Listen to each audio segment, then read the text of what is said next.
Hi everyone, happy Holi to everybody. Holi Ashi की भी side से एंड पांडा की भी साइड से happy Holi. Guys as you all know कि मैं अपने देवर की शादी के लिए गांव आई हुई थी and after married this is my first Holi. So ये मेरी लाइफ की फर्स्ट होली थी गांव में। सो उठते ही सबसे पहले हम लोगों ने गोपाल जी को कलर लगाया। उसके बाद ये सब लोग रेडी होकर आ चुके थे। एक्चुअली ये सारे टी शर्ट्स जो थे होली के जीजा जी लेकर आए थे हम सभी के लिए।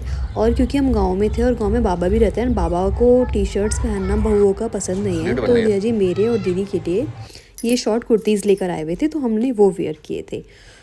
नीचे दादी बाबा गोपाल जी को कलर लगाने के बाद हम सब छत पर आ गए थे, क्योंकि और सभी घर के मेंबर्स जा चुके थे अपने अपने यहाँ पर, तो बस हम ही लोग बचे थे।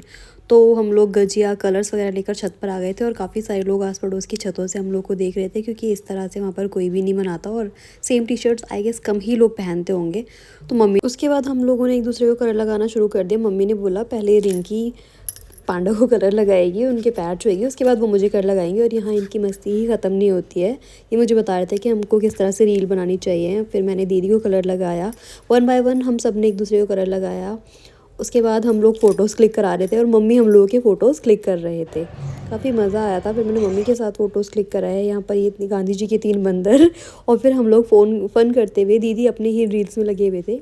उनका था कि भाभी के साथ फर्स्ट होली है, तो इसी ऐसे ही किसी सॉन्ग पर उन्हें रील बनानी है। उसके बाद पांडा और मैंने एक कलर लगाते हुए फ़ोटोज़ क्लिक कराए, इवन सभी लोगों के साथ करा। और यहाँ पर फिर से हम लोग एक रील शूट कर रहे थे और दीदी और मैं कुछ फ़ोटोज़ क्लिक करा रहे थे, शॉर्ट रील्स बनवा रहे थे।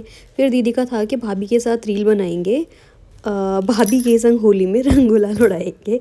और फिर इन लोगों ने इस पर थोड़ा सा मज़े किए। हमने कलर वगैरह लगाया एक दूसरे को और ये रील शूट करवाई और ये रील पांडा शूट कर रहे थे। उसके बाद आस पड़ोस के लोग हमें, मतलब छत से भीड़ हटी नहीं रही थी लोगों की। हालांकि हम सिर्फ 4-5 लोग ही थे, बट स्टिल लोग काफ़ी ज़्यादा हम लोग को देखने में लगे हुए थे। इस तरह से हम लोगों ने एक दूसरे कलर लगाया। ये देखो इन लोगों की मस्ती कैसे चल रही है। फिर मैंने मम्मी को कलर लगाया उसके बाद वन बाय वन फिर दोबारा रह गए थे। मतलब कुछ समझ ही नहीं आ रहा था, कैसे भी करके टाइम स्पेंड कर रहे थे, थोड़ा फन करना था, तो एक दूसरे को कलर लगाते जा रहे थे। हमने मम्मी को कलर लगाकर उनके पैर छुए, फिर पांडा ने भी मम्मी के पैर छुए, उनका आशीर्वाद लिया। फिर दीदी ने भी लगाया। इस तरह से फिर मम्मी ने भैया को बोला कि तुमने भाभी को कलर लगाया या नहीं, फिर भैया ने भी मुझे कलर लगाया। तो इस तरह से हम लोगों ने अभी तक का टाइम स्पेंड किया था। उसके बाद गांव में आई गेस एक चौकी टाइप निकलती है, मम्मी बता रहे थे, हर साल होली पर, जिसमें पूरे गांव के जो आदमी वगैरह होते हैं सब टोली बनाकर नाचते गाते निकलते हैं। तो इन लोगों ने ये बाहर जाके शूट किया था। मैं बाहर नहीं गई थी एक्चुअली। शादी के बाद काफ़ी थकान की वजह से मेरी तबीयत भी थोड़ी ठीक नहीं थी, तो मैं नीचे आकर रेस्ट करने लगी थी। तो उस दौरान ये चौकी आई हुई थी, तो ये लोग सब जो है इसमें शामिल भी हो गए थे, पांडा भैया जिया जी वगैरह। और फिर वो इसका एंजॉय कर रहे थे और इसका लुत्फ़ उठा रहे थे।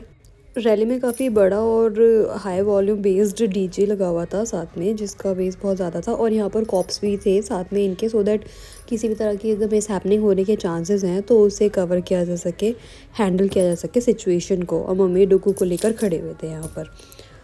उसके बाद फिर मैं अंदर जाकर लेटी हुई थी, रेस्ट कर रही थी दीदी की छोटी बेटी के साथ। उसको कलर लगा रखा था, वो मेरे पैर पर लेटे लेटे ही सो गई और वो इतनी ज़्यादा क्यूट लग रही थी, तो मैं उसके साथ ही वीडियो बनाने लग गई। एंड गाइस, गांव में लोग 12 बजे के बाद कोई भी कलरफुल होली नहीं खेलते हैं। तो हम सब ने धीरे धीरे वन बाय वन जो है नहाना स्टार्ट कर दिया था। तो मैं यहाँ पर हेयर वॉश कर रही थी बाहर की साइड। ये थोड़ा हमारे घर के बाहर खाली स्पेस है जो कि हमारा ही है। एक्चुअली यहाँ पर पहले घर में मिट्टी का कच्चा घर था, जो कि अब नहीं रहा है, बट उसमें वो छोटी सी हट आपको दिख ही रही होगी। और ये मेरे हेयर वॉश करने के बाद भी पांडा को मस्ती सूझ रही थी, तो उन्होंने वापस मेरे सर में गुलाल लगा दिया। और मैं उनसे चिढ़ रही थी, परेशान हो रही थी बट वो मान नहीं रहे थे और दीदी ये सारा वीडियो शूट कर रहे थे। फाइनली हम लोग नहा धो के रेडी हो गए थे। गांव में सभी लोग 12 बजे के बाद नहा धोकर नए कपड़े पहनते हैं। बेशक दिवाली पर पहने ना पहने, बट होली पर ज़रूर पहनते हैं। और हमारे यहाँ सभी जो लेडीज़ एंड जेंट्स होते हैं वो एक दूसरे के घर जाकर गले मिलकर एक दूसरे को होली की ब्लेसिंग्स देते हैं। और उसके बाद हम लोगों ने नए कपड़े पहन के फ्लैक्स किया इस तरह से, और इस तरह से होली मनाई। बाय।